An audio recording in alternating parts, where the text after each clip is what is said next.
Oke, kita lanjutkan kembali. Tadi masih menggantung sebenarnya. Saya penasaran juga ingin ke Bu Neti. Bu Neti, kalau misalnya kemudian Ibu mempertanyakan juga diskriminatif, membingungkan, katanya kan juga tidak adil lah kenapa harus pesawat saja. Apa dugaan Bu Neti di balik kebijakan baru yang dibuat oleh pemerintah 24 Oktober kemarin?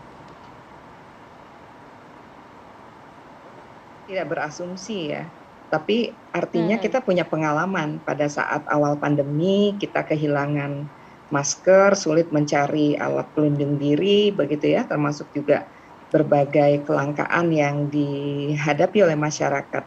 Nah, oleh karena itu memang seharusnya hari ini pemerintah secara transparan menjelaskan gitu. Karena kalau kita bicara tentang pemberlakuan PCR pun seharusnya kan SOP PCR ini harus dilakukan ya Mbak Maria, Mas Arief. Kenapa? Karena pada saat orang melakukan PCR sampai kemudian keluar hasilnya kan dia nggak boleh berkeliaran gitu, harus menunggu. Nah itu siapa yang menjamin? Artinya boleh jadi kalau kita bicara tentang pencegahan transmisi lokal, pada saat seseorang menunggu hasil, ya dia bisa terpapar begitu ya. Padahal hasil tesnya ya mungkin memperlihatkan hasil negatif seperti itu. Jadi kalau kita bicara dari sudut pandang epidemiologi, tentu ini juga harus dijelaskan oleh pemerintah ya. Siapa yang kemudian bisa mengendalikan atau menjamin mutu dan kualitas hasil PCR betul-betul menyatakan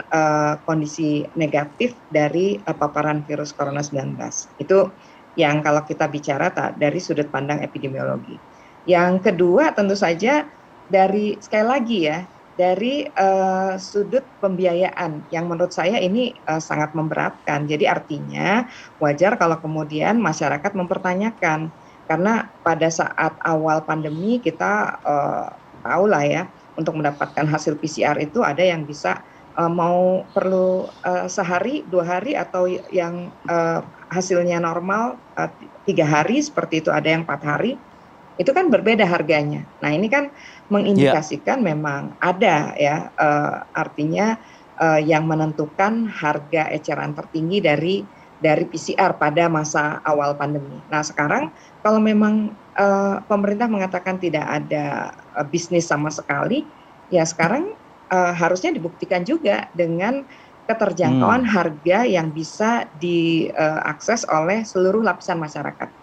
Karena kalau kita bicara tentang siapa penumpang pesawat, pengguna transportasi udara, kan bukan berarti menunjukkan kelas ekonomi begitu ya, bahwa dia adalah strata keluarga sejahtera 1, sejahtera 2 dan sebagainya. Boleh jadi karena memang kedaruratan, dia harus menengok orang tuanya yang sakit atau menengok anaknya yang mengalami masalah dan sebagainya. Seperti itu mungkin Mas Arief ya, yang menurut saya harus dipertimbangkan oleh pemerintah dan diberikan ya jawabannya yang lengkap kepada masyarakat seperti itu.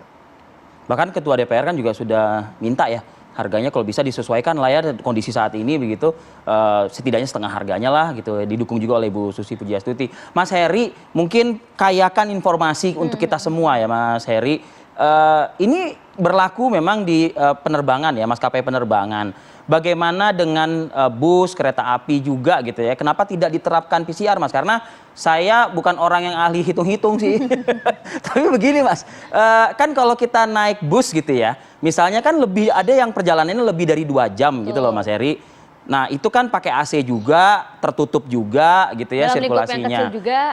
Tapi artinya durasi lebih lama. Nah kalau pesawat kan oke lah misalnya 2 jam, tertutup, ya iyalah tertutup, nggak mungkin dibuka juga ya kan gitu misalnya. Nah ini apakah berlaku adil juga untuk bus, kereta gitu loh Mas? Kenapa tidak diberlakukan PCR juga?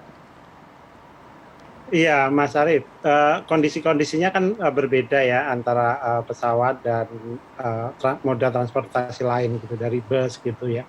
Ini dari sisi substansinya sebenarnya memang banyak yang masih perlu kita diskusikan, tetapi karena waktu kemudian juga berjalan dan keputusan-keputusan itu juga diambil dan terus dievaluasi, rasanya biarkan regulasi yang ini berjalan dulu dan kita akan lihat seperti itu. Pemerintah juga sangat terbuka sambil kemudian kita memastikan bagaimana kebijakan-kebijakan itu berimplikasi kepada pemerintah. Itu pertama yang ingin saya pastikan bahwa substansi dari kebijakan ini adalah pengendalian. Itu yang pertama. Kemudian yang kedua, mengenai hal teknis bagaimana pelaksanaannya, termasuk kemudian ada aspek-aspek ekonomi yang ada di sana, itu saya rasa kamarnya bisa kita bicarakan secara terpisah. Tetapi saya ingin cerita bagaimana memang pada awal-awal pandemi ini pengadaan alat tes itu menjadi sesuatu masalah gitu. Saya mengikuti betul waktu itu betapa kita susah sekali mendapatkan APD maupun alat tes gitu.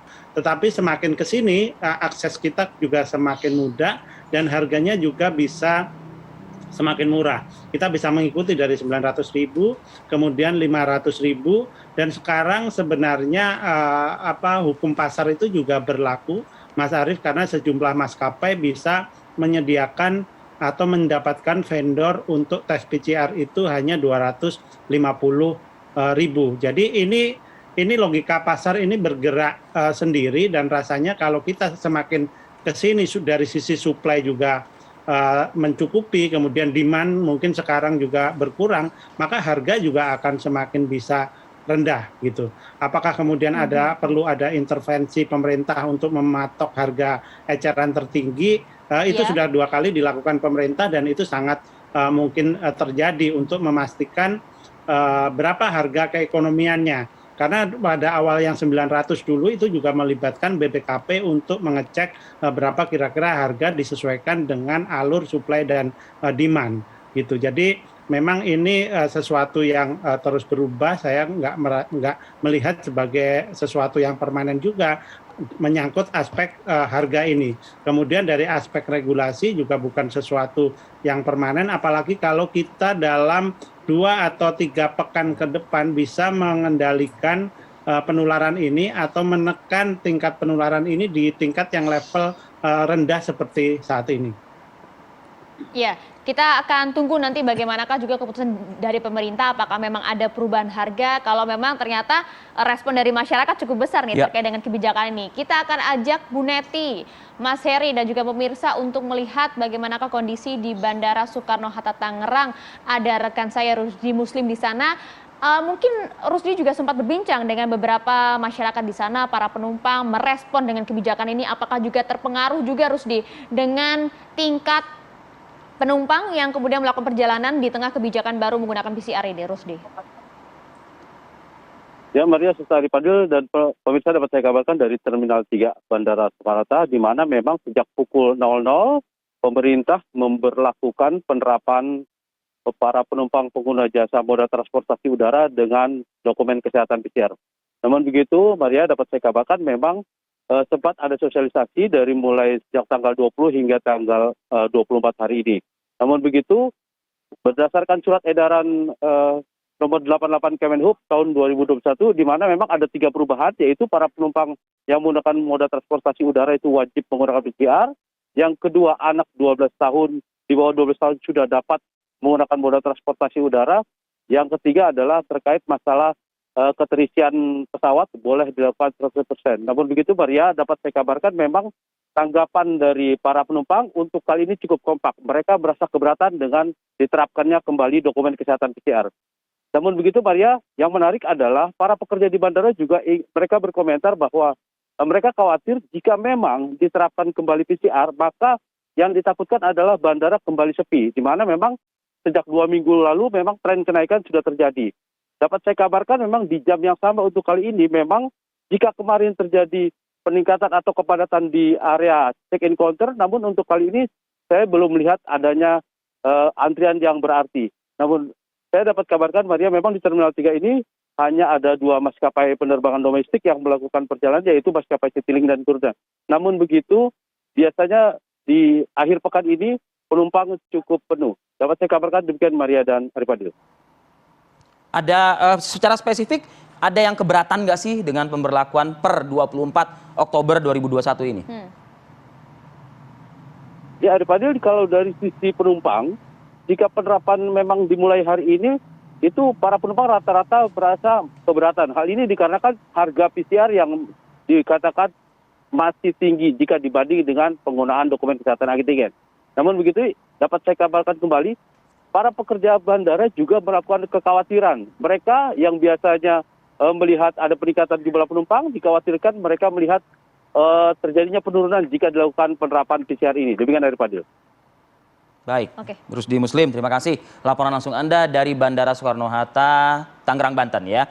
Dan kita mengundang juga nih kepada masyarakat untuk bersuara juga ya.